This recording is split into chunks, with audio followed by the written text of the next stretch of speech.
नमस्कार, आप capital TV Bihar देख रहे हैं। मैं हूं आपके साथ समीक्षा तिवारी। इस वक्त पूरे देश में बहुत कुछ चल रहा है। जैसे देश के 5 राज्यों में अभी चुनावी माहौल है और 1-2 दिनों में ही मतदान है।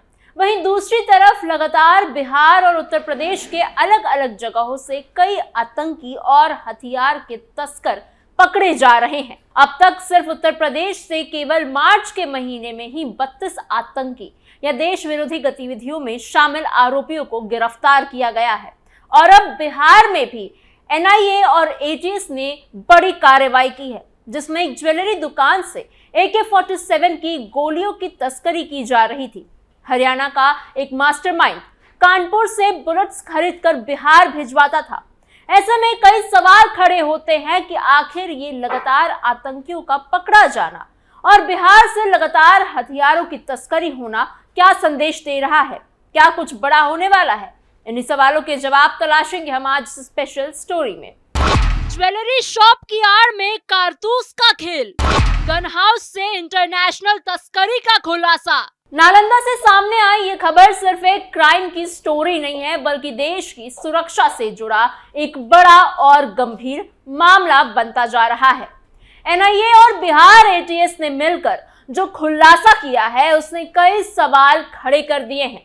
एक तरफ जहां एक साधारण दिखने वाली ज्वेलरी दुकान और गन हाउस के पीछे अंतर्राष्ट्रीय कारतूस तस्करी का पूरा नेटवर्क चल रहा था, वहीं दूसरी तरफ यह भी सामने आया है कि इस नेटवर्क को चलाने के लिए डिजिटल सिस्टम का बेहद चालाकी से इस्तेमाल किया जा रहा था। जांच में सामने आया कि शातिर अपराधी सत्येंद्र सिंह इस पूरे नेटवर्क की अहम कड़ी था।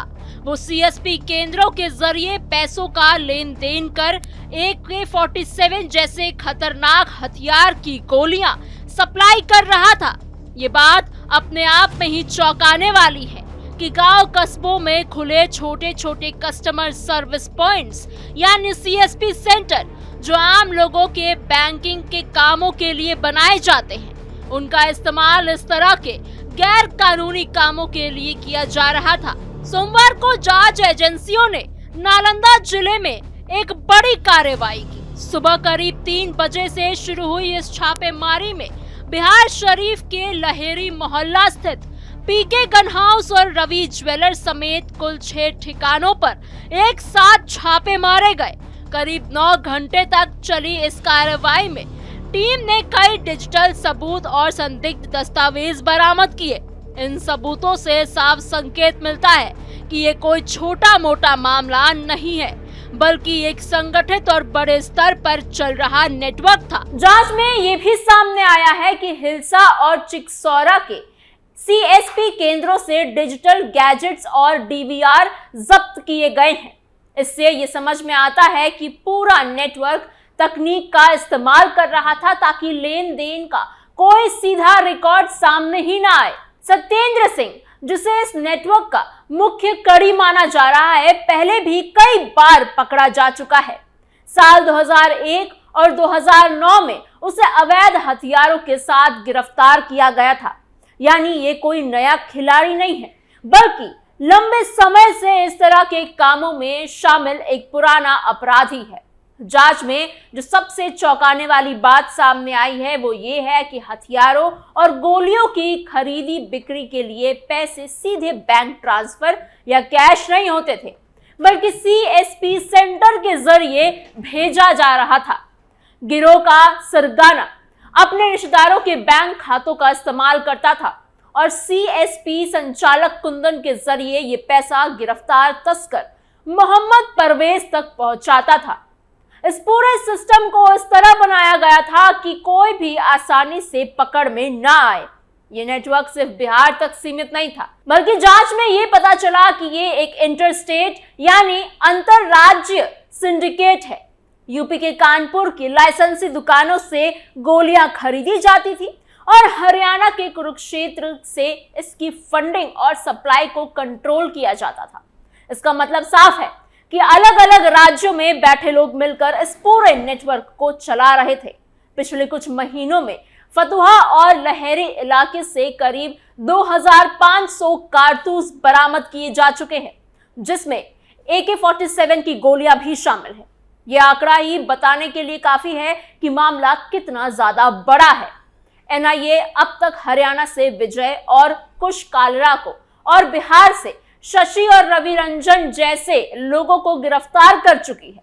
यानी धीरे धीरे इस नेटवर्क की परतें खुलती जा रही हैं, लेकिन अभी भी कई लोग गिरफ्तारी से बाहर हैं। टीम ने हिलसा और चिकसौरा थाने इलाके में छापेमारी की। बताया जा रहा है कि बिहार शरीफ से गिरफ्तार तस्कर परवेज के मोबाइल में कुछ अहम सुराग भी मिले हैं। उन्हीं सुरागों के आधार पर हिलसा के राममूर्ति नगर और चिकसौरा के मिर्जापुर और बाजार स्थित सीएसपी केंद्रों में छापे मारे जाएंगे। जांच में साफ हुआ है कि हथियारों की खरीदी बिक्री के लिए डिजिटल पेमेंट इन्हीं सीएसपी केंद्रों से किया जाता था। सत्येंद्र सिंह, जो कोषाचक का रहने वाला है, इस पूरे नेटवर्क का मुख्य कड़ी था। सीएसपी संचालक कुंदन का नाम भी सामने आया है, जो उसका रिश्तेदार बताया गया है। एनआईए की पूछताछ में ये सामने आया है कि गिरोह की सरगना के इशारे पर कुंदन के जरिए परवेज तक पैसे भेजे जाते थे। गिरफ्तारी से बचने के लिए सत्येंद्र सिंह अपने रिश्तेदारों के बैंक खातों का इस्तेमाल किया करता था, ताकि सीधा उसका नाम कहीं सामने ना आए और वो बच जाए। छापेमारी के दौरान टीम ने हिलसा के राममूर्ति नगर स्थित सत्येंद्र के घर और उसके ससुराल मिर्जापुर और चिकसौरा में उसके रिश्तेदार कुंदन के सीएसपी केंद्र पर सुबह करीब 4 बजे पहुंचकर घेराबंदी कर दी। करीब 5 घंटे तक चली इस तलाशी में टीम ने पलंग, बक्सा, अलमारी तक खंगाल डाले। इस दौरान सत्येंद्र सिंह का आधार कार्ड, उसकी पत्नी का चेकबुक और मोबाइल फोन जब्त किया गया। सत्येंद्र सिंह का आपराधिक इतिहास भी काफी लंबा रहा है। साल 2001 में वो पटना जिले के सिगरियावा में हथियार के साथ पकड़ा गया था। इसके बाद 2009 में पटना नालंदा बॉर्डर पर चकमदीपुर गांव के पास भी वो हथियार के साथ गिरफ्तार हुआ था। उसके परिजनों ने भी ये माना कि वो लंबे समय से ही गलत धंधों में शामिल रहा है और शराब की लत के कारण अपनी पैतृक जमीन तक बेच चुका है। पीएफआई कनेक्शन ने बढ़ाए शक के घेरे, देश की सुरक्षा पर बड़ा सवाल। इस पूरे मामले के बीच एक और घटना ने लोगों की चिंता और बढ़ा दी है। आज से 3-4 दिन पहले ही बिहार के मोतिहारी के चकिया में एक मदरसे पर बिहार एटीएस ने छापेमारी की थी। इस कार्रवाई में मदरसे के अंदर से पिस्तौल और जिंदा कारतूस बरामद किए गए थे। उस वक्त वहां 3 मौलाना मौजूद थे, जिन्हें एटीएस ने गिरफ्तार कर लिया था। एक मौलाना फरार हो गया था, लेकिन 24 घंटे के भीतर उसे भी पकड़ लिया गया। बताया जा रहा था कि उस मदरसे में लंबे समय से हथियारों की तस्करी की जा रही थी और कुछ बड़ा करने की योजना बनाई जा रही थी। यानी सिर्फ हथियार जमा नहीं किए जा रहे थे, बल्कि किसी बड़े हादसे की तैयारी भी चल रही थी। इतना ही नहीं, ये मदरसा पहले भी विवादों में रह चुका है। इसी जगह से पहले पीएफआई से जुड़े एक याकूब नाम के आतंकी को पकड़ा गया था, जिसके बाद से ही ये जगह जांच एजेंसियों के रडार पर थी। अब जब इन दोनों घटनाओं को एक साथ देखा जाता है तो कई गंभीर सवाल उठते हैं। क्या ये सिर्फ अलग अलग घटनाएं हैं या इसके पीछे कोई बड़ा पैटर्न है? क्या देश के अलग अलग हिस्सों में इस तरह के नेटवर्क धीरे धीरे मजबूत हो रहे हैं? क्या ये किसी बड़ी साजिश की तैयारी है? अगर हम पहले के कुछ मामलों को देखें तो एक पैटर्न नजर में आता है। कई बार बड़ी घटनाओं से पहले छोटी छोटी गिरफ्तारियां होती हैं। कुछ लोग पकड़े जाते हैं, कुछ हथियार बरामद होते हैं, लेकिन असली खतरा बाद में सामने आता है। इसी तरह 10 नवंबर 2025 को दिल्ली में जो ब्लास्ट हुआ था, वहां भी अचानक से ही नहीं हुआ था। सबसे पहले कश्मीर से एक जिहादी डॉक्टर को हिरासत में लिया गया था। उसके बाद अल-फलाह यूनिवर्सिटी के कुछ डॉक्टर्स को देश विरोधी और जिहादी गतिविधियों में शामिल पाया गया था, जिसके बाद उनकी गिरफ्तारी हुई थी। और उसके बाद उनके ही गिरोह की एक महिला आतंकी लखनऊ से गिरफ्तार की गई थी। और फिर गुजरात से एक गिरोह पूरा गिरफ्तार हुआ था, जिसके पास भारी मात्रा में आरडीएक्स मिला था। और इन गिरफ्तारियों के 2 दिन बाद ही उमर खालिद दिल्ली के लाल किले के पास में ब्लास्ट को अंजाम देता है। यानी इस ब्लास्ट की या शायद इससे बड़े किसी हादसे की गुंजाइश थी। ठीक वैसा ही पैटर्न एक बार फिर से देखने को मिल रहा है। ऐसे में देश की आंतरिक सुरक्षा को लेकर कई बड़े सवाल उठते हैं। देश की सुरक्षा एजेंसियां लगातार काम कर रही हैं और इस तरह के नेटवर्क को तोड़ने की कोशिश की जा रही है। लेकिन जिस तरह से अपराधी अब तक तकनीक का इस्तेमाल करते आ रहे हैं, अलग अलग राज्यों में फैलकर काम कर रहे हैं और आम सिस्टम जैसे CSP सेंटर का दुरुपयोग कर रहे हैं, उससे चुनौती और ज्यादा बड़ी हो जाती है। आज जरूरत है कि सिर्फ एजेंसियां ही नहीं बल्कि आम लोग भी सतर्क रहे, किसी भी संदिग्ध गतिविधि की जानकारी तुरंत पुलिस को दे। साथ ही सरकार और एजेंसियों को भी अपने सिस्टम को भी और मजबूत करना होगा ताकि इस तरह के नेटवर्क को समय रहते ही खत्म किया जा सके।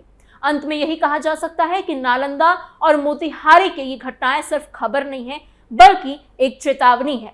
ये संकेत है कि खतरा कहीं ना कहीं अभी भी मौजूद है और उसे नजरअंदाज करना ठीक नहीं होगा। अगर समय रहते सख्त कदम नहीं उठाए गए तो इसके गंभीर परिणाम हो सकते हैं। इसलिए जरूरी है कि हर स्तर पर सतर्कता बढ़ाई जाए और देश की आंतरिक सुरक्षा को सबसे ऊपर रखा जाए। आपको हमारी खबर कैसी लगी हमें कमेंट बॉक्स में जरूर बताइएगा। ऐसी और खबरों के लिए बने रहिए कैपिटल टीवी बिहार के साथ।